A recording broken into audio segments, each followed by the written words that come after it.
ចាជាវាសួរខ្ញុំម្ចាស់ចកាឈ្មោះត្រុសសុភ័ណ្ឌនៅខេត្តកញ្ចេះភូមិបោកខ្នោនឹងខេត្តចំណុចបោកខ្នោហើយមានចកាតរេនខ្លួនឯងនេះតរេនខ្លួនខ្ញុំផ្ទាល់ហ្មងអាហ្នឹងគេហៅរី6ដល់អដៅដែល6រី6ហើយតរេនរបស់ខ្ញុំក៏អត់ដូចតរេនដែលមកពីខាងនេះខាងនោះដែរពណ៌ខុសគ្នាសម្រួលក៏ខុសគ្នាដែរអញ្ចឹងបានចង់ថាឲ្យបងប្អូនកុំថាអូអ្នកនេះយកមកពីនេះអ្នកនោះយកពីនោះអត់ទេខ្ញុំម្ចាស់ចកាផ្ទាល់តែខ្ញុំនេះហើយចកាមិញទៅដល់ចកាមិញឃើញហើយទីតាំងចកាខ្ញុំនេះនៅខេត្តកញ្ចេះស្រុកឆ្លងហើយឃុំកញ្ជោអាហ្នឹងគេហៅឃុំកញ្ជោភូមិចំណុចបោកខ្នោចានៅចិត្តវត្តបោកខ្នោហ្នឹងត្មងហ្នឹងខ្ញុំមានសាវម៉ាវនៅក្នុងហ្នឹងមានសាវម៉ាវដែរតែអត់តាន់ទុំទេឥឡូវហ្នឹងសាវម៉ាវប្រហែលជា10ថ្ងៃទៀតឬកន្លះខែទៀតដល់តែដល់ម៉ាន់ថងមិនដល់សាវម៉ាវដែរអញ្ចឹងណា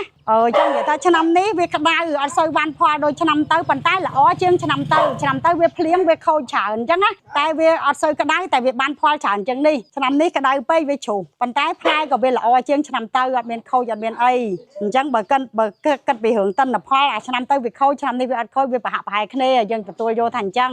តរេនយើងនេះចង់និយាយថាវាគុណភាពល្អហ្មងហើយបើគិតឲ្យដល់ទៅខ្ញុំម្ចាស់ចកាផ្ទាល់ឲ្យធ្វើខ្លួនឯងផ្ទាល់ទៀតអត់មានជួលកម្មករអីទេចាខ្ញុំថែតំតែខ្លួនឯងនឹងតែមកចាបើបងប្អូនចំណាប់អារម្មណ៍ចង់តាក់ទងមកកន្លែងហ្នឹងមកតែខ្ញុំក៏បានលេខទូរស័ព្ទ097 40 ចានៅទីតាំងក្រោយភេជ្ជៈយើងហ្នឹងចូលតាមការ៉ាសាំងមកចាខ្ញុំសូមអរគុណ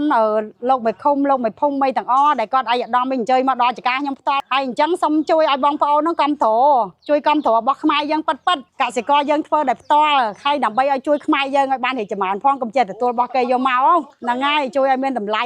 របស់យើងឲ្យបាននេះទៅហើយយើងក៏កសិករក៏មានកម្លាំងមានទឹកចិត្តដែរធ្វើទៅចំណេញមិនអញ្ចឹងណាចា